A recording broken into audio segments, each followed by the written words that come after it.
जी दोस्तों, कैसे हैं आप? अगर आप क्रिप्टो करेंसी में नए हैं और आपको बिल्कुल समझ नहीं आ रही कि क्रिप्टो करेंसी के अंदर आपने ट्रेडिंग जो है वो कैसे स्टार्ट करनी है या इन्वेस्टमेंट कैसे स्टार्ट करनी है, तो इस वीडियो में मैं आपको बेसिक अंडरस्टैंडिंग दूंगा ताकि एटलीस्ट आपको ये समझ में आ जाए कि आपको स्टार्ट कहाँ से लेना चाहिए।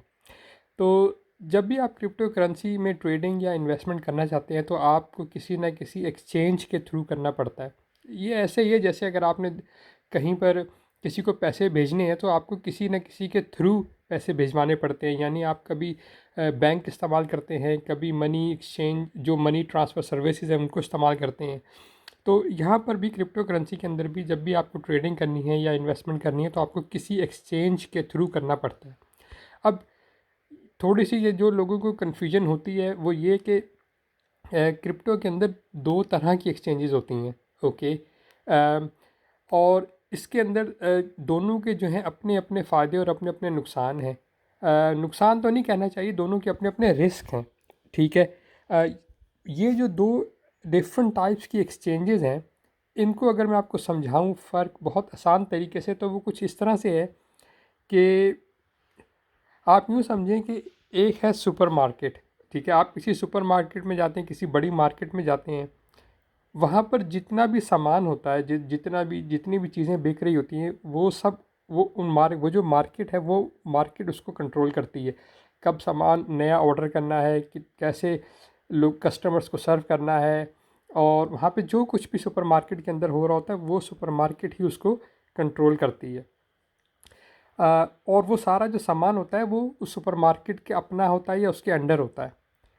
जो डी ये होती है सेंट्रलाइज्ड एक्सचेंज। ओके। जैसे मैंने आपको बताया कि क्रिप्टो के अंदर दो तरह की एक्सचेंजेस हैं, एक है सेंट्रलाइज्ड एक्सचेंज और एक डिसेंट्रलाइज्ड एक्सचेंज। सेंट्रलाइज्ड एक्सचेंज वो होती है जहाँ पे सब कुछ एक सेंटर में होता है और एक सेंटर से कंट्रोल हो रहा होता है। तो जैसे मैंने आपको बताया कि सेंट्रलाइज्ड एक्सचेंज को आप यूँ समझ लें जैसे एक सुपरमार्केट है जहाँ पर सबका सारा का सारा सामान उस सुपरमार्केट के अंडर कंट्रोल होता है।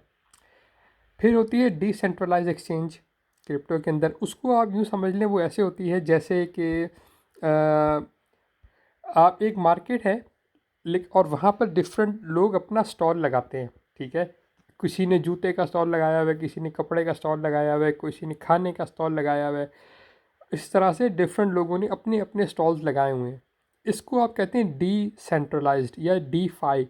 यानी इसका कोई सेंटर नहीं होता। यानी सेंटर तो सिर्फ ज़्यादा से ज़्यादा ये होता है, एक जगह होगी जहाँ पर बहुत सारे ट्रेडर्स या जो जो जो मार्केट में जो कंपनीज हैं या जो लोग हैं वो अपने अपना स्टॉल ला के लगा लेते हैं। इस हद तक तो वो सेंट्रलाइज्ड होता है कि सब एक जगह पर होता है। लेकिन उसके अंदर जितने भी ट्रेडर्स होते हैं, जितना भी बिजनेस हो रहा होता है, वो उस जो सेंटर है वो उसके कंट्रोल में नहीं होता। यानी आप यूँ समझें कि अगर आपके पास एक बहुत बड़ा खाली हॉल है और आप चाहते हैं कि आपको उससे कुछ अर्निंग हो जाए, ठीक है, तो आप उसको एक तरह से आप उसको रेंट पे इसके लिए डिफरेंट तरीक़ों से इस्तेमाल कर सकते हैं। बहुत सारे लोग उसको इस तरह के इवेंट्स के लिए इस्तेमाल करते हैं जहाँ पर के लोग आते, फिर वो वहाँ पर मार्केट्स लगती हैं। ठीक है, मार्केट्स लगती हैं तो ज़ाहिर है आप हम सब लोग बहुत डिफरेंट बाज़ारों में जाते रहते हैं। मेला, आप यूँ समझ लीजिए जैसे मेला होता है। ठीक है, एक मेला लगता है जिसके अंदर हर कोई सर्कस वाले भी आए होते हैं। ठीक है, इसी तरह खाने के बहुत सारे स्टॉल्स होते हैं और बहुत डिफरेंट डिफरेंट स्टॉल लगे होते हैं, लेकिन वो सब इंडिपेंडेंट होते हैं। ठीक है, वो जो मेला जो ऑर्गेनाइज जो करने वाले होते हैं वो उनके कंट्रोल में नहीं होते, उनके अंडर नहीं होते। इसलिए इसको कहते हैं डी फाई। यानी वो डिसेंट्रलाइज होता है, उसका कोई कहीं वो सेंटर से एज सच कंट्रोल नहीं हो रहा होता। तो ये अगर आपको बात समझ में आ गई है कि क्रिप्टो में दो तरह की एक्सचेंजेस होती हैं, एक सेंट्रलाइज एक्सचेंज और एक डिसेंट्रलाइज एक्सचेंज। नॉर्मली लोग जो जब क्रिप्टो में आते हैं तो उनको दोनों एक्सचेंजेस ही को इस्तेमाल करना पड़ता है। इसलिए आपको दोनों एक्सचेंजेस जो हैं उनको ऊपर अकाउंट बनाने चाहिए। इस वीडियो के अंदर मैं आपको दोनों का अगर अकाउंट बनाना दिखाऊंगा तो वीडियो बहुत लंबी हो जाएगी और कॉम्प्लिकेटेड भी, क्योंकि दोनों का तरीका बहुत मुख्तलिफ है।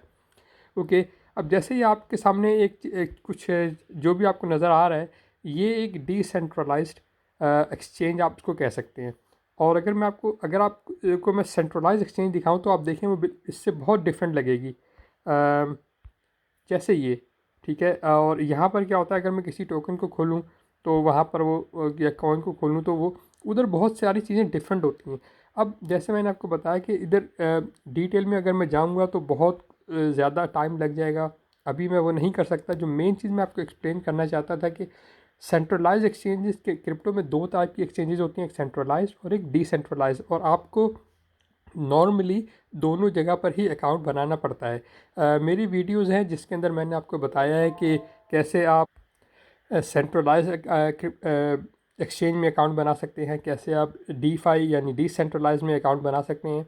उसके लिए आप वो वीडियोस देख सकते हैं। यूट्यूब पर और भी वीडियोस हैं जो आपको ये बताती हैं कि आप कैसे अकाउंट बना सकते हैं और अपनी ट्रेडिंग स्टार्ट कर सकते हैं। इस वीडियो के अंदर आपको सिर्फ ये क्लैरिटी देनी थी, क्योंकि बहुत सारे लोग हैं वो कंफ्यूज होते रहते हैं कि यार ये डीफाई क्या है, ये सेंट्रलाइज एक्सचेंज क्या होती है, ये डिसेंट्रलाइज एक्सचेंज क्या होती है। तो मुझे उम्मीद है कि एटलीस्ट आपको ये क्लैरिटी तो मिल गई होगी।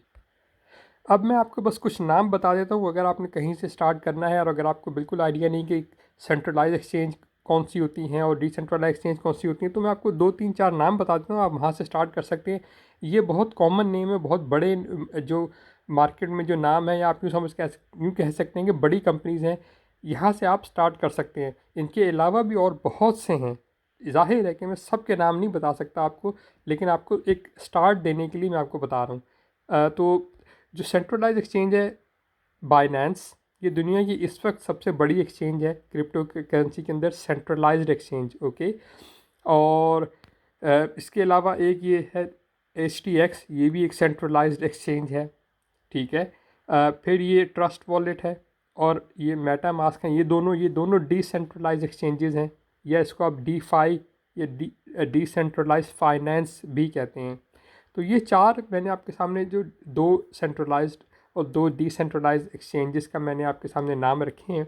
अगर आप अकाउंट बनाना चाहते हैं कहीं से, तो इनमें से किसी सेंट्रलाइज में से आप इनमें दोनों में से किसी को इस्तेमाल कर सकते हैं, डिसेंट्रलाइज में से आप इन दोनों में से किसी को भी इस्तेमाल कर सकते हैं।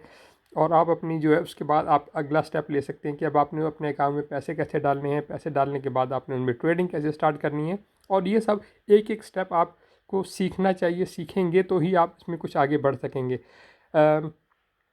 इसके बगैर आपको, क्योंकि ये इतना सिंपल नहीं है कि आप कहीं बैंक में गए, बैंक वाले ने आपका फॉर्म भी फिल आउट कर दिया और वो आपके लिए सब कुछ कर देगा और आपका अकाउंट खोल जाएगा। ये इसके अंदर कुछ चीज़ें सीखने वाली होती हैं, लेकिन एक दफ़ा आप अकाउंट खोल लेते हैं तो फिर मुश्किल नहीं होता। ख़ास तौर पर अगर आपकी कोई टेक्निकल बैकग्राउंड बिल्कुल नहीं है, तो आपको थोड़ा सा चीज़ें समझने में मुश्किल शुरू में हो सकती है। इसलिए आराम से अपना टाइम लेके एक वक्त में एक एक्सचेंज के ऊपर अकाउंट बनाएं, देखें कि वो अकाउंट कैसे बना है, उसके ऊपर क्या क्या चीज़ें होती हैं, कैसे पैसे उसमें आते हैं, कैसे उसमें से पैसे निकाले जाते हैं, कैसे वहाँ पे ट्रेडिंग होती है, कैसे कॉइन ख़रीदा और बेचा जाता है। जब आपको ये एक एक्सचेंज के बारे में समझ आ जाए तो फिर आप दूसरे एक्सचेंज पे जाएं। अगर आपने पहले सेंट्रलाइज में बनाया है, तो जब आपको उसके बारे में कुछ बेसिक इन्फॉर्मेशन मिल जाए, समझ में आ जाए, तो फिर आप डिसेंट्रलाइज एक्सचेंज का कोई अकाउंट बना लें और उसको फिर समझें कि फिर चीज़ें कैसे होती हैं। फिर आपको ये भी होगा, क्योंकि जैसे मैंने आपको बताया कि नॉर्मली लोगों के पास दोनों ही तरह के अकाउंट्स होते हैं, सेंट्रलाइज्ड भी और डिसेंट्रलाइज्ड भी। तो आप वो क्यों होते हैं, इसलिए कि आपको एक जगह से दूसरी का टोकन भेजने होते हैं, पैसे ट्रांसफ़र करने होते हैं, सब कुछ करना होता है। तो कुछ कॉइन्स और टोकन जो एक सेंट्रलाइज एक्सचेंज पे होते हैं, कुछ दूसरे पे होते हैं, कुछ सिर्फ डीफाई पर होते हैं यानी डिसेंट्रलाइज। तो इसलिए लोग नॉर्मली सब जगह पर बहुत सारे अकाउंट्स बना के रखते हैं। तो आपको भी ये करना पड़ेगा, लेकिन एक वक्त में एक एक को आप लेकर चलें।